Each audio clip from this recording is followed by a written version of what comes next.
My name is Patrick. I manage hospitality here at Blankiet Estate. I am here today with Claude and Katherine Blankiet, and they are going to be answering a few questions for you. Good morning, Claude. Good morning. I'm Claude, here with my wife Katherine, talking to you from the tasting room at Blankiet Estate. We hope that you and your family are healthy and able to keep your spirit up during this challenging time. Thank you for your support, your friendship, and all the emails you sent us asking how we are. Patrick, our nephew, who many of you remember as your host, if you ever visited, is recording this video. Can you tell us what your plans are during the closure of the tasting room? Well, 5 weeks have passed since we closed the tasting room, and we are unfortunately to cancel our visit. We know nothing can replace the experience of visiting a great vineyard, meeting the owner and the winemaker, and tasting the wine at the estate. But until some normalcy returns to our world, and it will, we are thinking of sending you small videos showing the life and work in our estate. Our goal remains more than ever to make the best wine we can from our vineyard. Hopefully at some point, when appropriate testing, no point intended there, can be done, we'll be able to reopen the tasting room.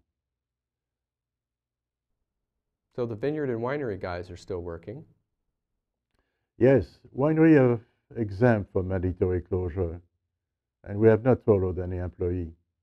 Our team is working, they're maintaining safe distancing, which is easier to do working in a vineyard and in a winery. And I'm happy to report that everybody at Blankiet Estate is in good health. How is the growing season going so far? We had a mild winter with little rain. About a month ago, we got some late storm from the Pacific and brought us a good amount of moisture, so we're okay now. Outbreak is on schedule. We can see nice growth in the vineyard. The shoots are growing at a very, very fast pace. So the guys are really busy suckering. So here are guys suckering. They want to remove the unwanted growth and leave only a few well-positioned shoots for the season.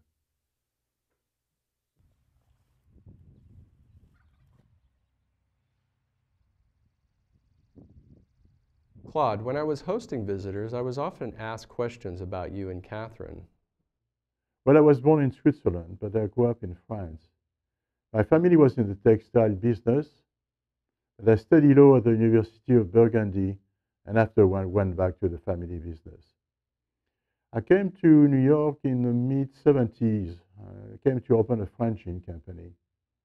And I had done some denim aging experimentation in France, and I had in mind to implement the process in America. How did you meet my Aunt Katherine? I met her on a business trip to Texas.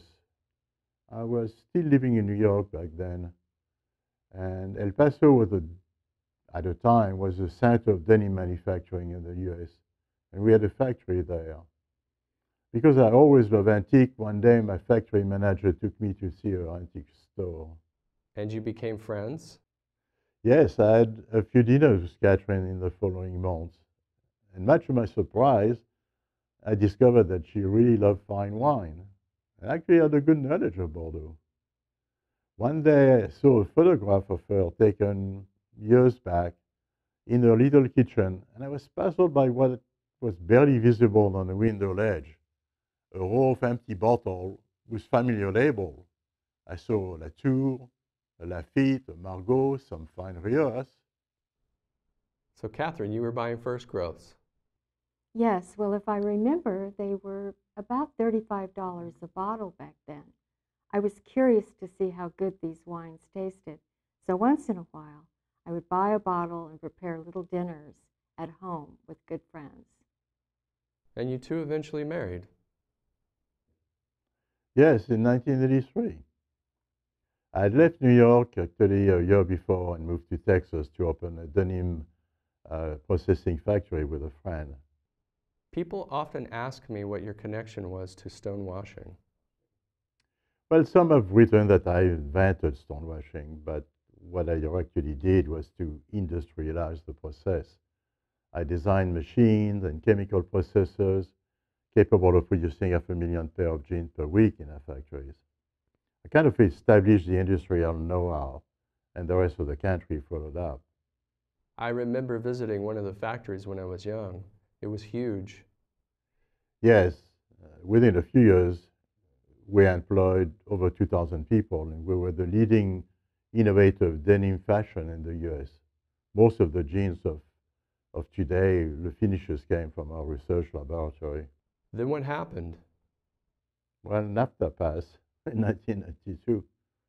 It eliminated import duty and forcing the US textile industry to compete with developing countries where the cost of labor was 10 times cheaper. It was a disaster for the domestic textile industry. All the mills and sewing factories packed their machine and left the US. Why did you not do the same? Well, being the technical partner, I knew I'll be the one having to travel and work in areas of the world where kidnapping American business people had become the new game in town. My partner and I actually had insurance from Lloyd's of London, but we heard that insurers like to negotiate the ransom price.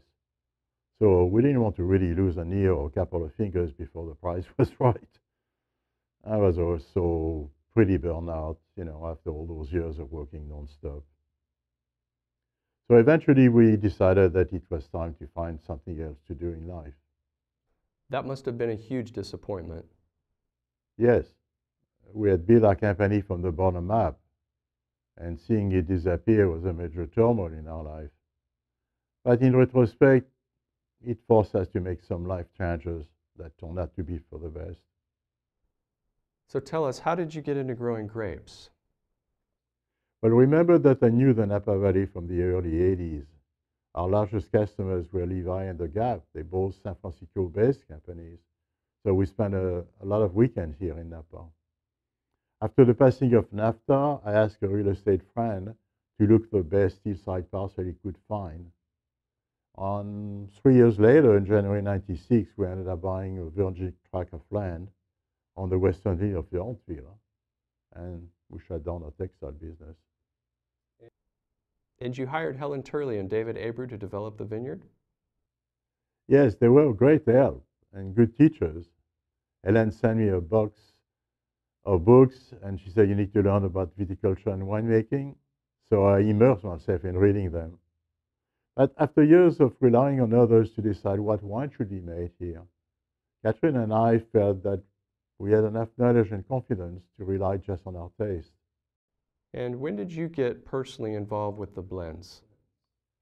About 10 years ago, with the late Denis Malbec, and to this day with Grant McDonald, we found in them winemakers who share our goal of making terroir wine. Remember, I grew up in Burgundy, where the respect of terroir is the rule in winemaking. How did you know that the land had the potential to make great wines? We had only one day to make up our mind when the land came up for sale. But we knew the location. Its location above the historic Napa vineyard was very promising, of course. We cannot discount luck. None of that would have been possible without the hidden diversity of soil in the foothills. Napa Valley is one of the best regions in the world to grow grapes, and many great wine are made here. But what's unique about the Paradise Hill Vineyard is that it can produce 100-point Merlot next to 100-point Cabernet Sauvignon, and one of the best rosés in the world, at least according to Robert Parker. How are you two managing with the forced isolation? Well, Katherine and I have not left the estate since mid-March. We're okay. We're fortunate to live on the edge of a forest with vineyard around us. And nature has a great calming effect. We walk the land, we stop at the winery, we talk to the guys, we do some work in the vegetable garden. Katherine, can you tell us about the communal garden?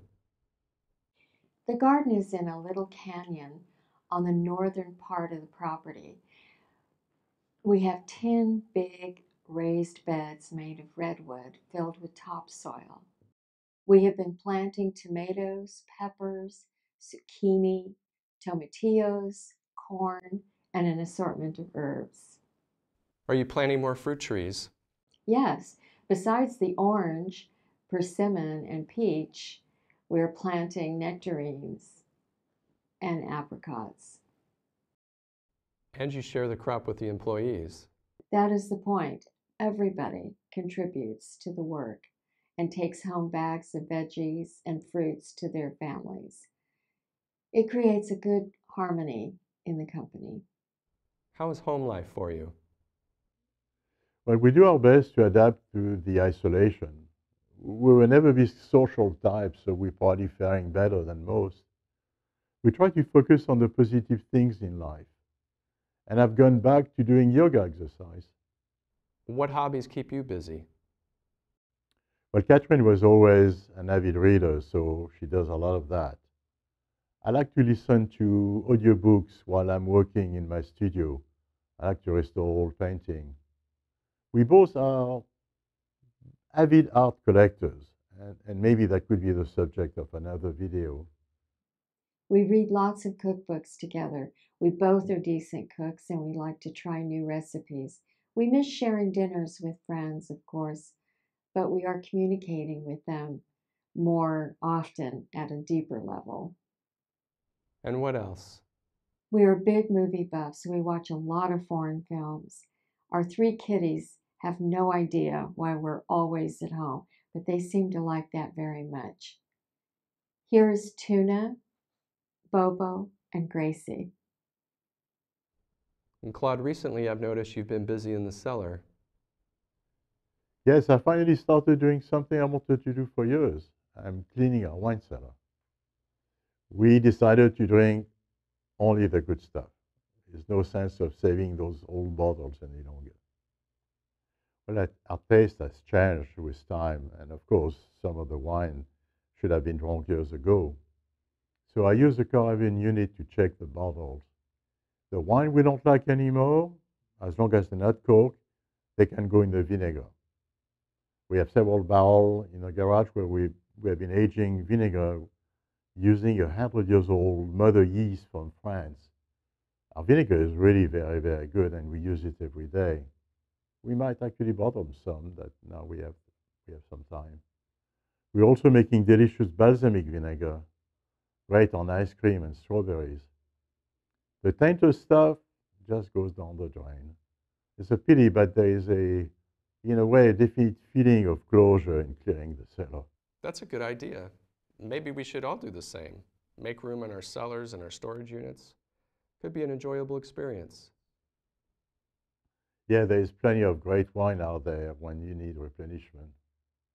So what should we expect in the near future? Next week, we'll send you another video showing the work in the vineyard and in the winery. We also plan to do a series of wine tasting with Graham.